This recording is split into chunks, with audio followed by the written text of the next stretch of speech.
के केसेस खोलें, income tax के भी, दूसरे भी जो घपले हुए हैं वो लाएं ये खुद ब खुद। ये मुझे याद है कि सबका दौर हुकूमत, जो पीटीआई का दौर हुकूमत था, उस वक्त ये काम किया गया। कुछ 7 या मुझे याद है कुछ 6-7 कंपनीज तैयार भी हो गई। एक मोहम्मद अली रिपोर्ट आई, लेकिन ना उस रिपोर्ट पर अमल हो सका और ना हुकूमत कुछ कर पाई। उसकी वजह क्या थी? उस वक्त वो हुकूमत कामयाब नहीं हुई, तो अब कैसे कामयाब होगी? दूसरा, जो बैरूनी सरमायाकार है उसको क्या मैसेज आएगा कि ये सरमायाकारी कराते हैं, उसके बाद अंदर डाल केस खोल देते हैं और हमें ब्लैकमेल करते हैं। देखिए, मैं आपसे बता दूं, इसका मसला ये है कि मिसाल के तौर पर मैं अगर ये एग्रीमेंट करता हूँ कि कोई आदमी कि $100 मिलियन में मैं बलूचिस्तान के 4000 अरब डॉलर के मिनरल्स मुझे दे दें, हुकूमत कर लेती है। गठजोड़ है, ये तो साजिश है ना, ये तो फ्रॉड है, दुनिया को पता है। मेरा कहना ये तो सबको पता है कि भाई, जब अभी आप खुद ही बात कर रहे थे कि जब आपके पास मुफ्त भी अगर आप आवाम को देना चाहें तो नहीं दे सकते, क्योंकि आपके पास ट्रांसमिशन की कैपेसिटी नहीं है। तो ये जो हुआ था, ये एग्रीमेंट तो फ्रॉड था।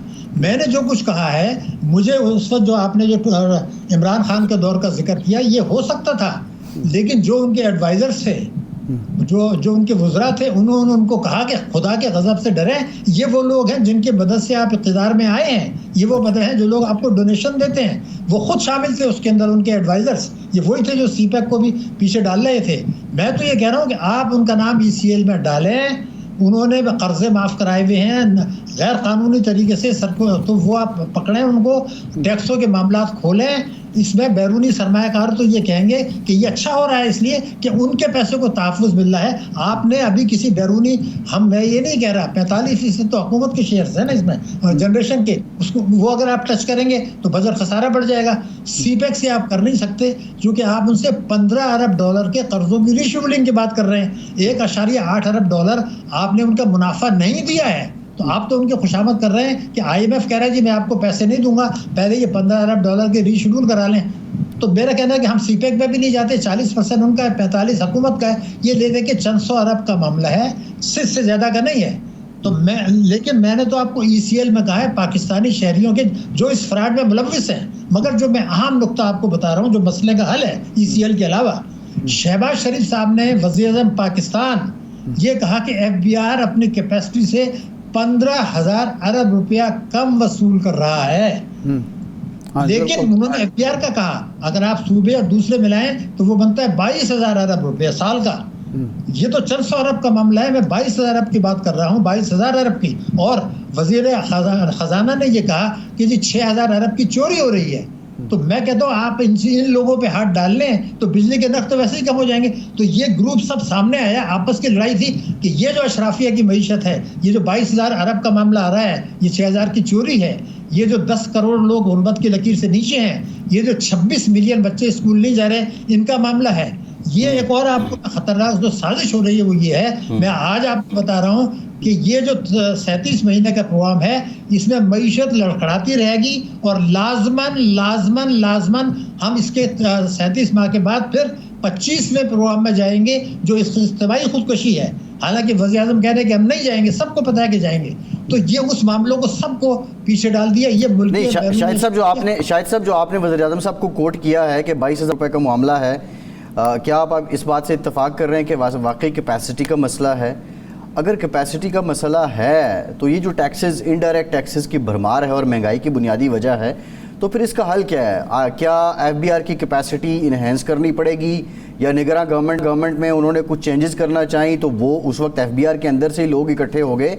FBR को आप समझते हैं बदलना कोई आसान काम है? देखिए, मैं आपकी खिदमत में अर्ज़ कर दूँ, 22,000 की फिगर तो मेरी है। वज़ीर-ए-आज़म साहब ने जो अल्फाज कहे पहले मैं आपको बता दूँ, उन्होंने ये कहा है कि FBR के जो टैक्सेस पाकिस्तान ने लगाए हैं, अगर वो कलेक्ट किए जाएं तो 15,000 अरब रुपया इजाफी आएगा, वो ये कह रहे हैं। और वज़ीर ख़जाना ये कह रहे हैं कि 6,000 अरब रुपया साल टैक्स की चोरी हो रही है। 3 साल पहले बजट में कहा था कि 3,000 अरब की हो रही है, हम वसूल करेंगे, वो 1 रुपये भी वसूल नहीं किया। आज जो इन्होंने 2027 का एग्रीमेंट किया IMF के साथ, वो GDP का 13% का है, जबकि माजी में 14.4 रह चुका है 95 में। तो 30 साल के बाद भी आपने हदफ कम रखा है। ये है अशराफिया की मईशत। जो लोग पार्लियामेंट में हैं, जो तीनों पार्टियां, चौथी चारों पार्टियां शामिल हैं, सूबाई हुकूमतें हैं, ये नहीं चाहते कि हर किस्म की आमदनी पे टैक्स लगे। ये नहीं चाहते कि जो है मईशत दस्तावेजी हो। ये एक साजिश है, अशराफिया की मईशत है। कैपेसिटी का FPR तो बीच में आ ही नहीं रहा है। आप तो मईशत को डॉक्यूमेंट नहीं करना चाहते। शौकत अजीज ने 2001 में कहा था कि हम मईशत को दस्तावेजी बनाएंगे कंप्यूटर से। आज आपने कहना शुरू किया 2 साल से इंफॉर्मेशन टेक्नोलॉजी, और ये कर सकते थे। बहुत सी मालूमात इनके पास 45 लाख आदमियों की थी जो कर सकते थे, लेकिन अब FBR ये कह रहा है कि जनाब हम तो कर ही नहीं सकते, हमारे पास तो कैपेसिटी। ये गठजोड़ है। अगर करना चाहें तो आप किसी को ठेके पे दे दीजिए, मेरे ख्याल से तो ये 15,000 से ज़्यादा भी वसूल हो जाएगा। इसलिए कि जब आप मिसाल के तौर पर ज़री शोबा है वो $2 अरब का टैक्स दे रहा है, उसका मईशत में से 24% है, वो नहीं दे रहे। लेकिन तनख्वाहदार तबकों से आप 450 अरब रुपया ले रहे हैं, तो आप लेना नहीं चाहते। अशराफिया की मईशत है। वफाक और सूबे तीनों पार्टियां, इनमें गठजोड़ है। IMF इस गठजोड़ का हिस्सा है कि पाकिस्तान को वो चाहते हैं कि 25वें प्रोग्राम में जाए 2027 के बाद, ताकि वो न्यू ग्रेड गेम ऑपरेट हो। इन तमाम चीज़ों को जी सही है।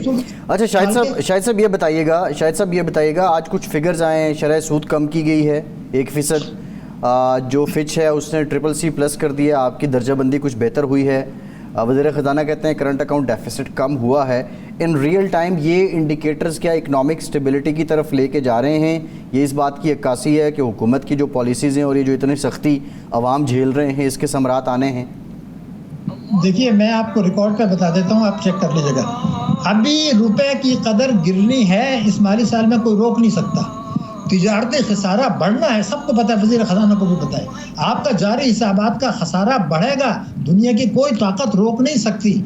आपने ये किया है कि $24 अरब की वो आपने इंपोर्ट्स कम कर दी, यानी एक आदमी ये फैक्ट्री बंद करके ये कहे मेरा बिजली का बिल कम आ गया। आपने अपनी ग्रोथ रेट को कम कर दिया, महंगाई बढ़ा दी, ये एक बात। लेकिन डिस्काउंट रेट का मसला बड़ा संगीन है। मैं आपको बता दूँ, मेरी जिम्मेदारी करेक्टनेस की। मई 2022 शहबाज शरीफ साहब वज़ीर आज़म, अफरात-ए-ज़र 13.8 और मॉनेटरी पॉलिसी का रेट था बेसिक 12.5। अब मैं ये पूछना चाहता हूँ कि जब ये 13.8 से आज ये आप जो है वो 12% के करीब है आपकी महंगाई, तो आपका डिस्काउंट रेट जो 12.5 था, वो ये 19.5 क्यों है? ये गठजोड़ है। मैं आपको बता रहा हूँ खेल क्या है। मैं एक फिगर और दे दूँ तो आपको पता चल जाएगा। ये मैंने तो अभी आपको 15,000 या 22,000 तो टैक्सों का बताया। जो मुल्की बचतें पाकिस्तान माजी में करता रहा है, उसके हिसाब से आज 12,000 अरब रुपया इस साल कम मुल्की बचतें हुई हैं, और 10,000 अरब रुपया जो है वो मुल्की सरमायाकारी कम हुई है। आप मुझे बताइए कि 10,000 अरब रुपये एक साल में मुल्की सरमायाकारी कम हुई, 12,000 अरब रुपया जो है वो आपकी मुल्की बचतें कम हुई, 15,000 अरब रुपया आपकी टैक्सों की वसूली इस्तेदाद से कम है, और 19,000 अरब का बजट है। ये क्या, ये अंधे को नज़र नहीं आ रहा? क्या आपके इंपोर्ट्स जो हैं वो एक्सपोर्ट से दुगनी नहीं, 1.5 गुना नहीं है? मैं आपको ये खिदमत में ये बता दूं कि मैं अभी भारत का देख रहा था, उनका $777 अरब का एक्सपोर्ट है और $124 अरब का रेमिटेंसेज है, यानी बरामदात 6 गुना ज़्यादा। हमने क्या किया कि बरामदात गिरा के 111.4 के तहत रेमिटेंस बढ़ा रहे हैं। वाहिद मुल्क है जिसकी बरामदात और रेमिटेंसेज बराबर हैं इस साल।